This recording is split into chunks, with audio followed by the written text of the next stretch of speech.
ദൈവനാമത്തിന് മഹത്വമുണ്ടായിരിക്കട്ടെ. ആത്മീയ വിരുന്നൊരുക്കുന്ന അനുതാപത്തിൻ്റെയും മാനസാന്തരത്തിൻ്റെയും അനുഗ്രഹീത നാളുകൾ സമാഗതമായി. 50 നോമ്പ്. 50 നോമ്പിലൂടെ ക്രിസ്തീയ ജീവിതത്തിന് ആത്മശക്തി പകരുന്ന വിശദീകരണത്തിൻ്റെ കാലഘട്ടം. ദൈവകാരുണ്യത്തെ നമ്മളിലേക്ക് ക്ഷണിച്ചു വരുത്തുവാൻ വേണ്ടിയായിരിക്കണം ഒരാൾ നോമ്പ് നോക്കേണ്ടത്. സാമൂഹ്യ തിന്മകളിൽ നിന്നും നാം രൂപാന്തരം പ്രാപിക്കണം. നാം ആശ്രയിക്കേണ്ടത് കർത്താവായ യേശു ക്രിസ്തുവിലും അവൻ്റെ മഹത്വത്തിലും അല്ലാതെ മറ്റൊന്നിലുമായിരിക്കരുത്. ഞാനല്ല, ക്രിസ്തു എന്നിൽ ജീവിക്കുന്നു എന്ന് പൗലോസപ്പസ്തോലൻ്റെ വാക്കുകൾ സ്വായത്തമാക്കുവാൻ ഈ നാളുകളിൽ നാം പരിശ്രമിക്കേണ്ടതാണ്. നോമ്പുകാലം ദൈവസന്നിധിയിലേക്ക് തിരിച്ചു വരാനുള്ള ഒരു കാലഘട്ടമായി മാറണം. വലിയ നോമ്പിൻ്റെ പ്രധാന ചിന്ത തിരിച്ചുവരവാണ്, അതായത് പുനഃസൃഷ്ടിയാവുക.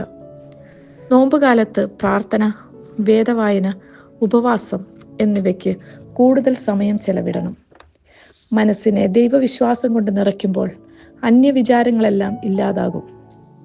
ദൈവിക ചിന്തകൾ എപ്പോഴും വ്യാപരിക്കുവാൻ ദൈവവചനം നമ്മെ സഹായിക്കുന്നു. ബലഹീനമായ അനുദിന ജീവിതത്തിൽ വന്നുകൊണ്ടിരിക്കുന്ന തെറ്റുകുറ്റങ്ങൾക്ക് മാപ്പിരുന്നുകൊണ്ട് നന്മ ചെയ്ത് ജീവിക്കുവാൻ നോമ്പ് നമ്മെ പ്രേരിപ്പിക്കുകയാണ്. ദാനധർമ്മം ഈ അവസരത്തിലെ ഒരു പ്രധാന സുഹൃതമാണ്. ആവശ്യമറിഞ്ഞ് സഹായിക്കാനുള്ള മനസ്സുണ്ടാകണം. നിന്റെ സഹോദരൻ ആവശ്യപ്പെട്ടിട്ടല്ല, അന്വേഷിച്ചറിഞ്ഞ് അവനെ സഹായിക്കുവാൻ ഒരുങ്ങുമ്പോഴാണ് നാം ഒരു യഥാർത്ഥ ദൈവവിശ്വാസിയാകുന്നത്. നമുക്ക് പ്രാർത്ഥനയുണ്ട്, ഉപവാസമുണ്ട്, കൂടിവരവുകളുണ്ട്. എന്നാൽ നാം ആയിരിക്കുന്ന ചുറ്റുപാടുകളെ അറിയുവാൻ, കാണുവാൻ, കേൾക്കുവാൻ നമുക്ക് കഴിയുന്നുണ്ടോ? ആയിരിക്കുന്ന അവസ്ഥയിൽ ഒതുങ്ങിക്കൂടുവാൻ ശ്രമിക്കുന്നവരല്ലേ നാം എല്ലാവരും? എന്നാൽ ദൈവതമ്പുരാൻ നമ്മെ ഏൽപ്പിച്ചിരിക്കുന്ന നിയോഗങ്ങൾ തിരിച്ചറിഞ്ഞ് കർമ്മനിരതരാകേണ്ടത് ഇന്നിൻ്റെ ആവശ്യമാണ്. നമ്മെ ഏൽപ്പിച്ചിരിക്കുന്ന താലന്തുകൾ 1, 2, 5 എത്രയുമാകട്ടെ, താലന്തുകളുടെ വലിപ്പത്തിലല്ല, മറിച്ച് നമ്മുടെ കഴിവിനും പ്രാപ്തിക്കുമനുസരിച്ച് അത് വിനിമയം ചെയ്യുമ്പോൾ സ്വർഗം നമ്മെ അംഗീകരിക്കും, നമ്മിൽ സന്തോഷിക്കും.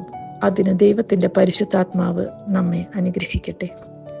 കർത്താവ് തൻ്റെ ജീവിതം തന്നെ ആ കാൽവരി കുരിശിൽ നമുക്ക് വേണ്ടി ബലിയായി നൽകി. ആ ജീവിത ശൈലിയിൽ നിന്നുകൊണ്ട് കർത്താവ് നമ്മെ വിളിക്കുന്നു. വ്യത്യസ്തങ്ങളായ കൃപാവരങ്ങളെ ദൈവം നമുക്ക് നൽകിയിട്ടുണ്ട്. നമുക്ക് ലഭിച്ചിരിക്കുന്ന അവസരങ്ങളെ, സാധ്യതകളെ അനുഗ്രഹങ്ങളാക്കി മാറ്റാൻ നമുക്ക് കഴിയണം. അതിനായി ഈ നോമ്പുകാലത്തെ ഉപവാസവും പ്രാർത്ഥനയും ദൈവവചന ധ്യാനവും മുഖാന്തരമായി തീരട്ടെ എന്ന് പ്രാർത്ഥിക്കുന്നു. അതിനു ദൈവത്തിൻ്റെ പരിശുദ്ധാത്മാവ് നമ്മെ ഓരോരുത്തരെയും സഹായിക്കട്ടെ.